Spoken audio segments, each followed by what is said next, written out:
Paulo, 1928. Um assassinato macabro mobiliza a opinião pública e vira manchete dos jornais do Brasil e do mundo. Ele fica conhecido como o crime da mala. Foi um crime que, na verdade, abalou o século XX, né? Pelo menos o início do século XX, 1928. E não só pelo seu aspecto de crime hediondo, inusitado para a época, né?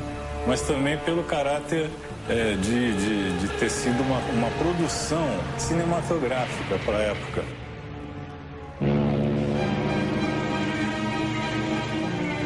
É domingo no Porto de Santos, litoral de São Paulo.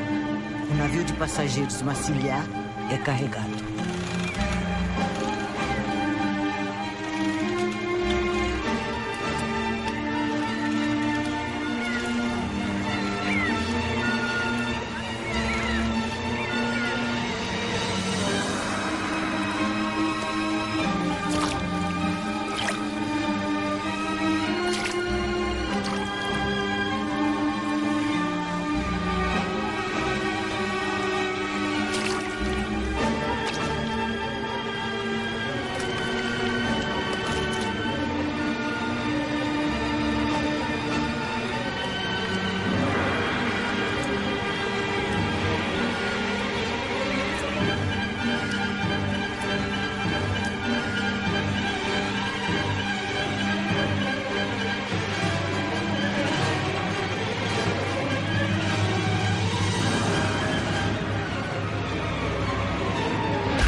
O incidente revela vestígios de sangue. Appelez comandante!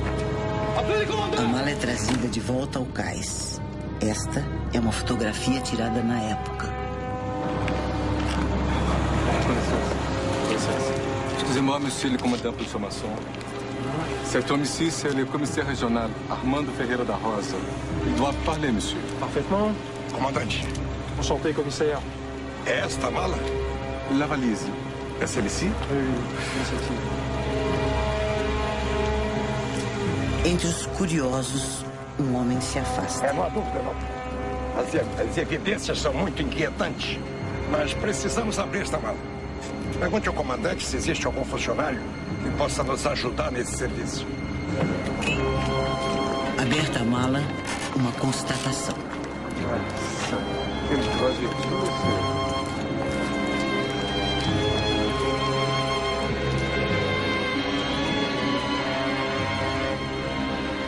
Então abriu-se a mala e encontrou-se, então, aquele achado absolutamente macabro, que era o corpo de uma mulher retalhada para que pudesse caber naquela mala, já em adiantado estado de putrefação.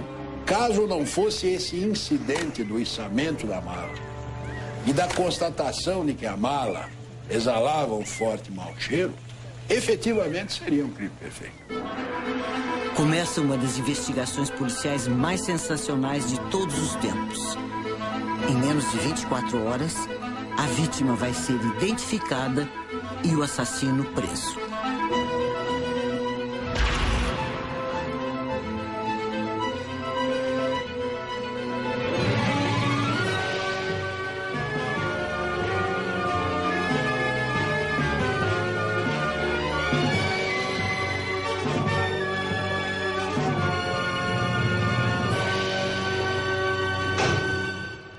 Boa noite. O Linha Direta Justiça continua a série jornalística sobre os crimes que marcaram o Brasil. No programa de hoje você vai conhecer a trajetória de um casal de imigrantes, Maria e Giuseppe Pistone, que chegaram a São Paulo em 1928. Eles se conheceram numa viagem de navio. Descobriram que tinham nascido na mesma cidade, na Itália, e se apaixonaram perdidamente. Por uma ironia do destino, essa história romântica terminou de uma forma trágica 2 anos depois, também no navio. O caso entrou para a história como um dos assassinatos mais famosos de todos os tempos. Na época do crime não se falava de outra coisa dentro da colônia. Não era só pela questão de serem italianos, mas de serem pessoas comuns, pessoas que estavam ali trabalhando no dia a dia, né? Isso talvez tenha criado uma comoção maior e tenha expandido isso para além da colônia italiana. O ponto de partida da investigação policial foi uma etiqueta. Ela indicava o nome da pessoa e o local onde a mala deveria ser entregue. Ferreiro Francesco, Bordeaux, França. Monsieur le commandant, il veut savoir si vous avez trouvé sur la liste de passagers quelque importance non si. Écoutez, nous avons bien cherché, mais nous n'avons trouvé aucun Ferraro à bord. Ele diz que não existe nenhum Ferraro a bordo. Deve estar com nome falso. Nós só vamos saber a verdade quando a polícia de Bordeaux mandar o endereço para nós. Mais dites-moi, est-ce que ces messieurs ont déjà découvert qui a enregistré la valise? Ele perguntou quem despachou a mala. Ainda não sabemos, mas vamos continuar a investigação, né? Comandante? Monsieur le commissaire, Merci. au revoir. Bom voyage. O navio Massiliar segue viagem para a França, mas antes fará uma parada no Rio de Janeiro. Enquanto isso, o cadáver da mulher é submetido à autópsia. Ela morreu por asfixia. Foi estrangulada com as mãos. As pernas foram cortadas na altura dos joelhos. A espinha dorsal e o pescoço foram fraturados. Mas ela já estava morta quando cortaram as pernas. Ah, certamente. Certamente, para que coubesse dentro da mala. Obrigado. Delegado. Pois não? Mais uma coisa. Ela estava grávida de 6 dias.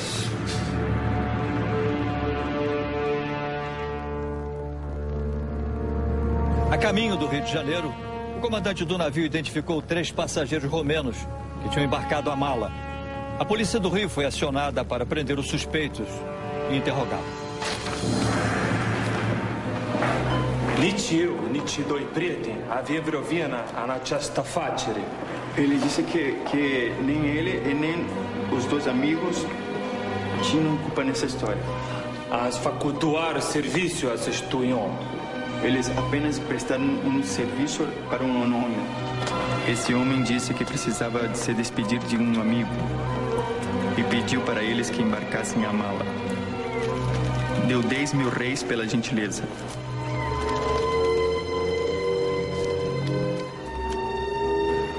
Como era esse homem? Cumanata Okun Atiesta.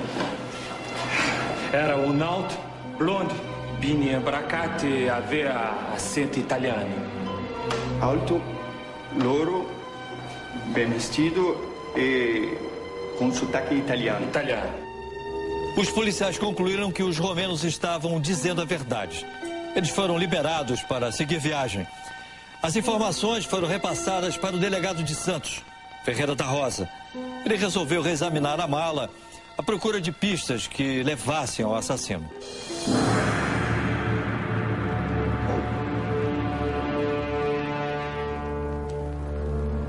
É uma etiqueta da Estrada de Ferro São Paulo-Rio Rei. Uma mala veio de trem, mas de onde? Não sei, mas na estação do Valongo eles devem saber. Vamos até lá. Ferreira da Rosa descobre que o suspeito comprou uma passagem São Paulo-Santos de ida e volta, mas ainda não tinha retornado. Ele consegue localizar o motorista de caminhão que levou a mala da estação ferroviária até o porto. Ele ficava o tempo todo ao lado da mala. Não sei como ele aguentava, porque ela cheirava muito mal. E vocês chegaram a conversar? Muito pouco. Eu me lembro que ele tinha um sotaque carregado. De italiano? É, de italiano. Me faça um favor. Me descreva esse homem. Ele era alto, magro, olhos claros, cabelos claros, bem vestido e com a barba por fazer. A descrição dele coincide com a dos romenos. Me diga uma coisa, existe por aqui mais alguém que tenha entrado em contato com esse homem? O carregador. Foi eu que disse pra ele que o Massiliar estava ancorado e que ia partir no dia seguinte para a Europa. É melhor o senhor deixar essa mala no armazém de bagagem. Que aí amanhã de manhã eu lhe indico o motorista para levar, fazer o transporte até o porto. Tutto bene. Allora, mi dica una cosa. Você conhece aqui por perto algum hotel onde eu posso dormir essa noite? Eu mesmo não conheço, mas eu tenho um colega que conhece bem essa região, pode indicar para o senhor. O Nathaniel indicou a ele a Pensão Roma. Pensão Roma. Pensão Roma. E você conhece o endereço? Não, era só o senhor perguntar ao Nathaniel. O senhor se lembra de um homem com as características que eu lhe passei agora, que tenha estado aqui e que tenha dormido na noite de anteontem? Lembro. Deve estar no registro. Ah, faz favor.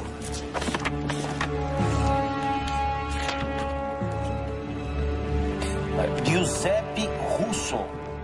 Russo. Bom, resta agora vigiarmos a estação de Malongo e prender o nosso homem. Os policiais passam a noite inteira na estação ferroviária de Santos, mas o suspeito não aparece. Na mesma noite, Ferreira da Rosa conta todos os detalhes do caso a Carvalho Franco, chefe do Gabinete de Investigações de São Paulo. Inclusive, que o corpo de Maria Féa tinha sido levado de São Paulo até Santos de trem. Ferreira da Rosa passa a investigação para Carvalho Franco. No dia seguinte, todos os jornais noticiam, com grande estardalhaço, o pavoroso crime da mala. Eu tenho jornais de época que dão grandes destaques, páginas inteiras, mais besta que as próprias feras. Então não havia atrações populares de rádio e televisão, já estava bem no futuro. De modo que aquela imprensa era a atração. E, na verdade, a imprensa acabou ajudando também a solucionar o crime. O dono de uma loja lê o jornal e reconhece a mala e a corda que vendera dias antes. Plínio! O que é essa, Domingo? Vem aqui depressa. Já vou. Olha isso aqui. Ele decidiu procurar a polícia e levou junto um funcionário da loja.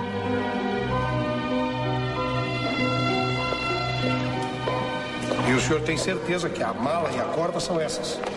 Quase certeza, delegado. Eu tô achando uma coincidência muito grande. E o senhor tem o endereço desse homem? Esse menino tem. Ele é meu empregado. Foi ele que foi entregar a mala. Fica lá na Rua da Conceição. Eu levo os senhores lá. O delegado foi levado até a casa de apartamentos que ficava na Rua da Conceição, número 34, atual Avenida Casper Líbero, no centro de São Paulo. Ele conversou com os donos do apartamento onde o suspeito morava. Realmente, havia um imigrante italiano. Ele vivia com sua esposa no apartamento número 5. Mas já foram embora alguns dias atrás, não é isso? Isso, foram embora no dia 5, sexta-feira. Eu não quero ser indiscreto, senhor Giuseppe, mas o senhor está se mudando para onde? Para a casa de meu sócio, Eugênio Grasso, lá na Barra Funda. E a sua esposa, Mariúcia? Mariúcia já foi para lá, desde ontem.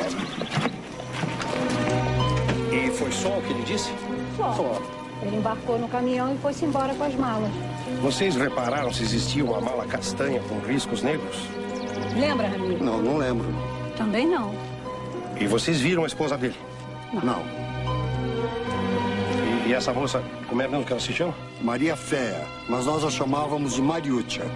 Sei, essa Maria Féa ou Mariúcia, por acaso é uma moça pequena, de cabelos curtos, pele clara? Isso mesmo. Isso mesmo. Sim, e essa moça é a esposa de Giuseppe Russo. Russo? Não, senhor. O nome dele é Giuseppe Pistone. Pistone. Senhor Ramiro, por favor, será que eu posso dar uma olhada no apartamento? Pode, senhor.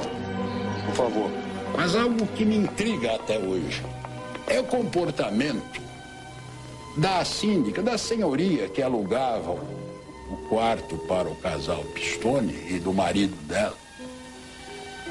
Essa extrema facilidade com que ele retirou a mala. E eles não tinham móveis, né? Tinham, mas foram vendidos. O caminhão levou tudo no sábado. Delegado, dê uma olhada aqui nessa mancha. Parece sangue. É bem provável. Talvez ele tenha tentado limpar a sujeira. Vocês vão ter que ir até a delegacia prestar esclarecimentos. Mas por que, delegado? Aconteceu alguma coisa? Aconteceu, sim, senhora. Dona Maria Féa foi assassinada. E tudo indica que o marido é o criminoso. delegado vai até a Estação da Luz, no centro de São Paulo, e conversa com o despachante e com o homem responsável pela pesagem das malas. Fui eu que medi a passagem para esse homem. E foi ele quem despachou a mala. Ela pesava 78 quilos. Eu até fiquei curioso em saber o que ele estava transportando. Ele disse que eram roupas, muitas roupas. Fiquei sabendo por um colega que ele passou a madrugada inteira no saguão, sentado em cima da mala. Na manhã seguinte, quando eu fui buscar a mala para levar para o saguão de carga, eu percebi que ela estava coberta de moscas. Eu avisei o meu chefe, mas ele disse que devia ser comida estragada. E as outras 2 malas ele não levou? Não, elas estão no maleiro.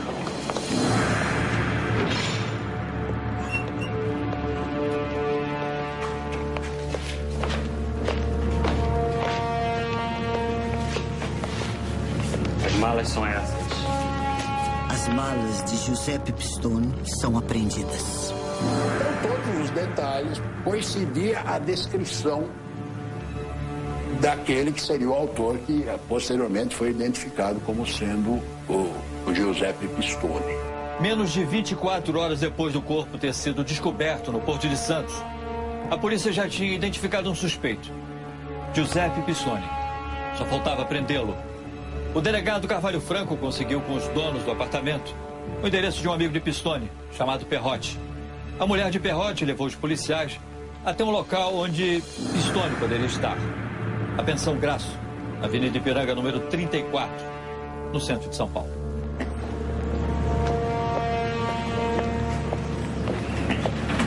Pistone chega. Giuseppe Pistone? Sim. Polícia. Quero nos acompanhar, por favor. Ele é preso sem oferecer resistência. Pistone prestou depoimento diante dos delegados Carvalho Franco e Ferreira da Rosa. Eu não queria matar minha mulher. Foi um acidente e eu perdi a cabeça. E eu amava muito Mariuccia. Ela não deveria ter feito aquilo comigo. E o que é que ela fez com você? Ela me traiu. Pistone disse que ao voltar do trabalho teria flagrado um homem saindo do seu apartamento e que teria encontrado a mulher seminua na cama. Mas a polícia investigou e descobriu que ele estava mentindo. Esta versão acabou sendo, digamos, rebatida pelo seguinte, porque naquele mesmo dia, a senhoria do quarto onde eles moravam havia estado no próprio quarto, onde se fazia o reparo de vidro. A última vez que eu estive com a Mariuccia foi na quinta-feira, dia 4. E a que horas foi isso, dona Maria? Foi na hora do almoço, por volta das 11 horas da manhã. Antes de eu ficar grávida, nunca que imaginei que pudesse passar horas bordando. Aproveita, porque quando ele ou ela nascer, você não vai nem dormir direito. Eu levei um vidraceiro ao apartamento para colocar um vidro que faltava em uma das janelas. Mariuccia permaneceu o tempo todo sentada, bordando um lenço e conversando comigo. E o senhor Giuseppe Pistone não estava? Não estava. Ele chegou algum tempo depois. Eu cheguei a ouvir uma discussão entre os dois. Eu falei para o Ramiro, mas ele não quis se meter. É a terceira vez que eles estão discutindo. Estão gritando muito. Maria, eu já te disse, não se meta na vida dos inquilinos. Ele falava num fio de voz, quase imperceptível. E ela falava alterada. De repente, elas ouviram silêncio e um baque. Ramiro está ficando insuportável. Essa menina está grávida. Faz alguma coisa, Ramiro. Levanta daí. Maria, eu já te disse, cuide da sua vida. Eu ainda sugeri ao meu marido que nós fôssemos até lá saber o que estava acontecendo. Mas ele ponderou que nós não devíamos nos meter. Permanece algumas questões que tornam, assim, até suspeita essa atitude dos senhorios. Porque depois disso, nunca mais a mulher foi vista. O depoimento de Maria de Oliveira é decisivo para que a justiça decrete a prisão preventiva de Pistone.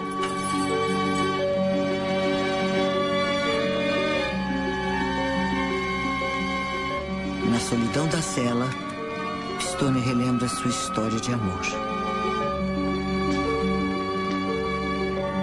Dezembro de 1926. Giuseppe Pistone, depois de visitar a família na Itália, volta para a Argentina, onde mora há 3 anos, às custas da herança do pai. As viagens eram extremamente longas, né, em termos de tempo.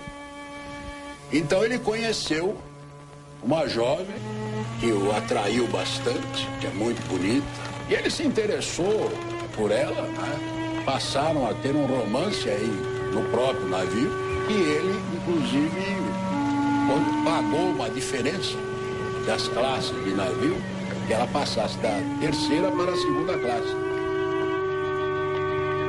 Coincidentemente, Pistone e Maria Fea tinham nascido na mesma cidade de Canelli, no norte da Itália. Io non ci credo. Vuoi dire che noi siamo cresciuti insieme nella stessa città? Quanto tempo abbiamo perso. Se io avessi saputo che tu eri lì, così vicina, ti avrei già chiesto di fidanzarci da ragazzi. E mia madre avrebbe negato, sicuramente. Sicuramente. Ma oggigiorno lei non si opporrebbe. Questo lo sapremo quando saremo arrivati a Buenos Aires.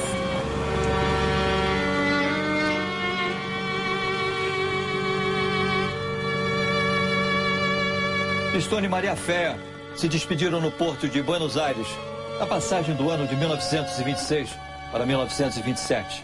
Ela, que havia concluído o secundário, foi morar com a mãe e os irmãos, que tinham se mudado da Itália para a Argentina. Pistone seguiu para a cidade de Mar del Plata, onde, segundo informações da polícia, foi preso por estelionato. Pistone e Maria Fea passam meses sem se ver, até que ele vai procurá-la e os dois reatam o namoro. Ho portato un regalino per te. Per proteggerti da tutti i mali. Una medaglia di San Gennaro. È bellissima. Mi sono ricordato della tua devozione. Ho pensato che ti sarebbe piaciuta. Stupenda.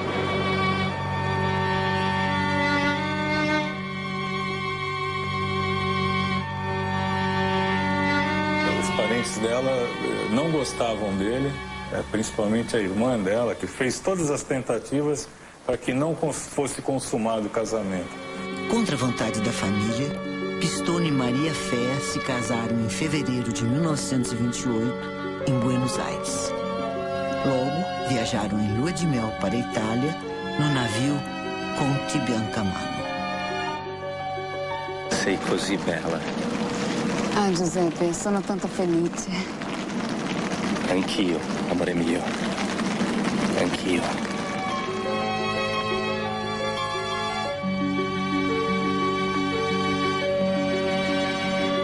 O casal voltou para a Argentina 4 meses depois. Maria Fea já estava grávida de 1 mês e eles decidiram morar no Brasil. Em agosto de 1928, eles chegaram a São Paulo, que na época era um polo de imigração italiana. Boa parte da população falava um italiano, na verdade não é a língua italiana como é falada hoje, mas era uma série de misturas. A chegada deles é uma coisa um pouco traumática, porque muitos deles nunca tinham viajado no navio, enfrentam uma viagem longa de até 2 semanas no navio, depois pegam uma viagem de trem de quase 14 horas, tá? Mas chegando aqui, onde era a hospedaria de imigrantes, eles se acalmam, vamos dizer assim. Giuseppe Pistone procura Francisco Pistone, um parente distante que tem um comércio de vinhos. Certissimo, caro Giuseppe, certissimo.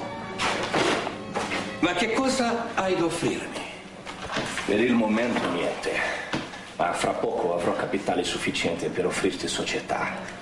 Sto per ricevere molti soldi, parte dell'eredità di mio padre.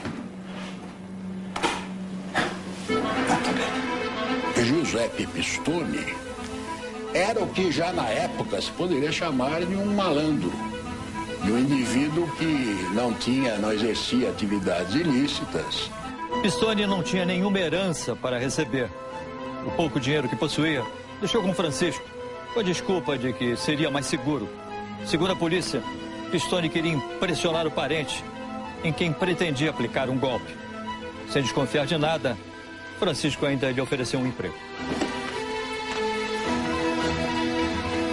Com emprego garantido, Pistone alugou apartamento na rua Conceição 34. Dias depois, o local será o cenário do crime.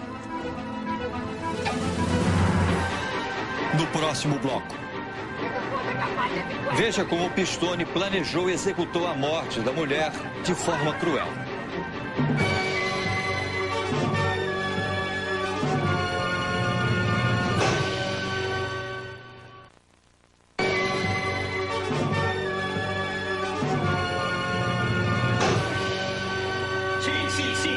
Com o passar do tempo, Francisco começa a desconfiar da história da suposta herança que Pistone estaria para receber. Caro Francesco, tu sai molto bene che ho un debito di gratitudine con te. Tu credi veramente che io sto cercando di fregarti?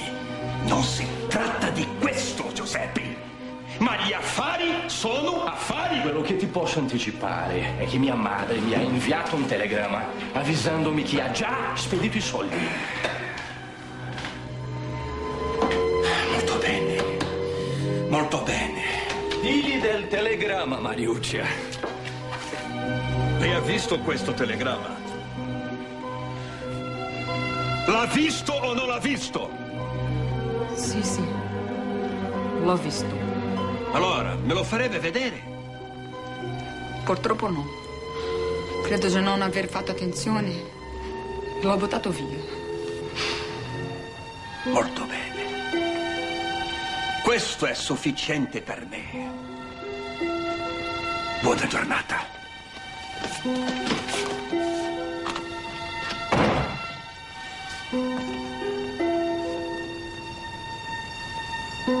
Horas depois, Maria Fé escreve uma carta para a sogra, dizendo que nos últimos dias ficou sabendo de muita coisa incorreta que Giuseppe havia feito. Segundo Maria Fé, ele mentiu ao senhor Francisco Pistone, dizendo que a mãe iria mandar-lhe 150 mil liras. Francisco pediu para mostrar o telegrama que, segundo Pistone, a mãe teria enviado. Ela então, com grande sacrifício, mentiu. E fez isso para não comprometer Pistone. E conclui: oh, meu Deus, eu não sei o que posso esperar desse homem, o qual mostra não ter juízo nem capricho. Dias depois, Francisco voltou a procurar Maria Fé. E ela acabou confessando que mentira sobre o telegrama. Pistone não tinha dinheiro nenhum para receber de herança. Para a justiça, esse foi o motivo das discussões ouvidas pelos donos do apartamento, que culminaram com o assassinato de Maria Fé. Veja agora, de acordo com as investigações da polícia, como foi a cena do crime.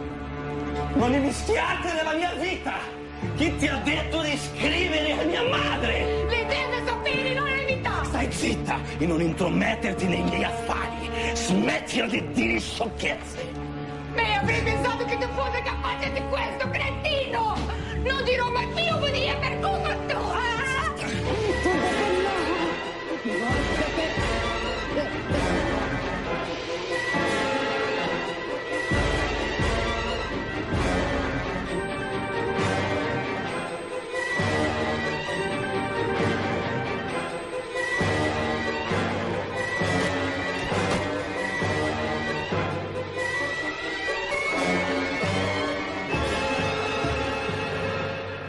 Segundo o delegado Carvalho Franco, Pistone matou Maria Fé na tarde de 4 de outubro porque ela descobriu o golpe que ele iria dar.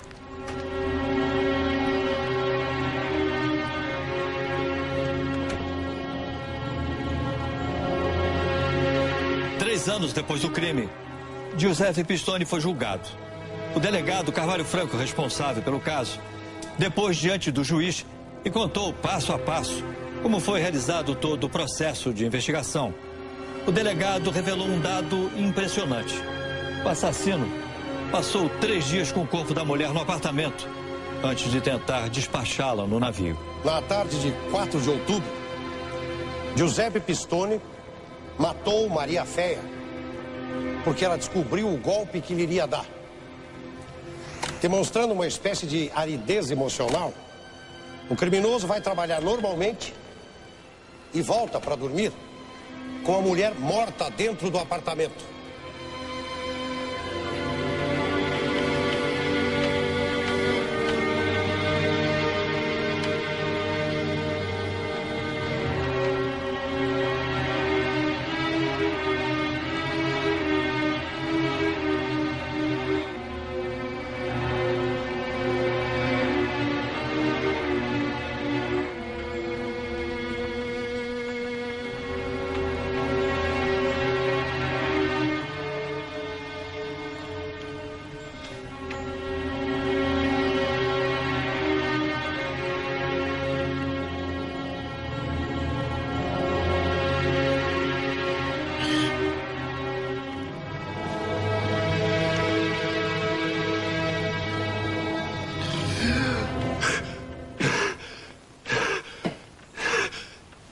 Depois de uma noite de pesadelos, ele decide esconder o corpo. Pistone vai até a loja da Avenida São João. Ele compra a mala e uma corda. Perfeita. Boa escolha. A mala é uma espécie de baú.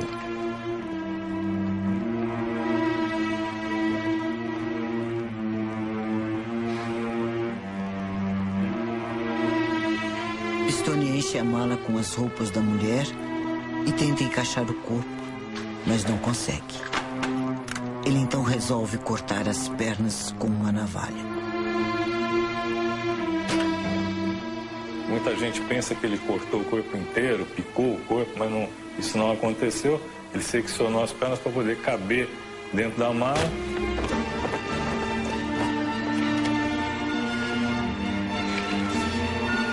Pistone joga 2 caixas de pó de arroz sobre o corpo da mulher para disfarçar o mau cheiro.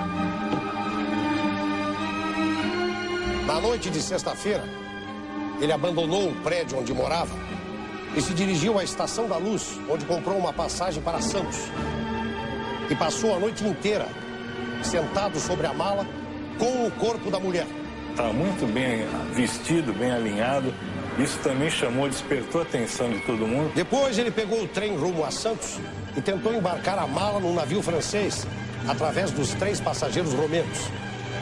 Giuseppe Pistone ficou à distância, observando tudo até o momento da queda. Isso demonstra sua frieza e determinação. É um indivíduo egoísta e dissimulado. E foi justamente aqui no armazém de bagagem do Porto de Santos, que era o armazém 13, que nós conseguimos, o pessoal da época, os estivadores, conseguiram constatar o crime. Nesta foto da época, um surpreendente flagrante. Pistone chegou a ficar a poucos metros da mala, onde estava o corpo da mulher, grávida de 6 meses. Pistone deixa o cais depois que a polícia recolhe o corpo. Caso fosse este corpo tivesse sido encontrado num terreno baldio ou num matagal, provavelmente até hoje não se saberia nem quem é a vítima e nem quem é o autor, quem teria sido o autor do crime da mala. O crime da mala foi resolvido graças a um trabalho eficiente e rápido dos policiais responsáveis pelo caso. Como você avalia o trabalho da polícia na sua cidade atualmente? Você já precisou da ajuda de um policial? O que achou do atendimento? Você tem alguma sugestão para melhorar a atuação da polícia? O Linha Direta quer ouvir a sua opinião. Entre na internet e participe do nosso fórum de debate com telespectadores no site www.globo.com/Linha Direta. A seguir. Pistone é condenado a 31 anos de prisão. Maria Féia passa a ser venerada como uma santa. A última graça que eu consegui dela foi pro meu irmão, né?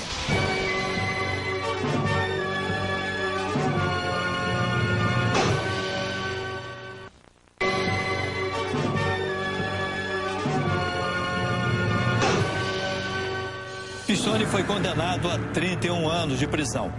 Cumpriu 16 anos na penitenciária do Estado e no presídio agrícola de Taubaté, no interior de São Paulo. Em 1944, ele saiu da cadeia, beneficiado por um decreto assinado pelo então presidente da República, Getúlio Vargas. Maria Féia foi enterrada no cemitério da Filosofia, no bairro do Saboó, em Santos. Muitas pessoas passaram a considerá-la uma santa e seu túmulo, até hoje, é visitado por centenas de devotos. Bom, eu já estou aqui há 25 anos, né? Que eu trabalho aqui no cemitério.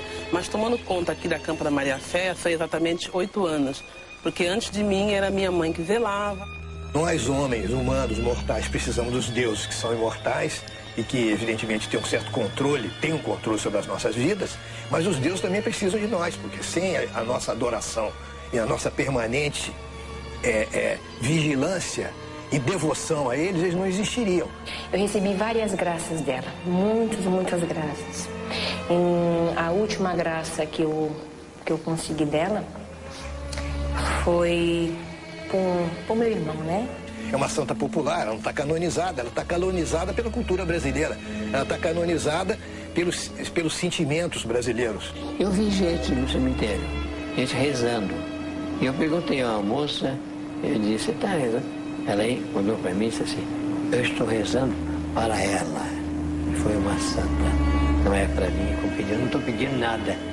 Estou rezando porque ela merece uma reza que foi santa. E as pessoas vão pedir a proteção dessa inocente. E, obviamente, certamente, eu não tenho a menor dúvida, conseguem. Em 1949, Pistone se casa com uma faxineira que conheceu no presídio de Taubaté. 28 de junho de 1958, Pistone morre do coração. Embaixo de seu travesseiro, uma surpresa. A foto do casamento com Maria Féia. Ele precisava dessa mentira para viver. Ele foi a vida toda jogando o label do adultério em cima da mulher. Depois de 30 anos, Pistone ainda dormia com a lembrança da mulher que tinha assassinado.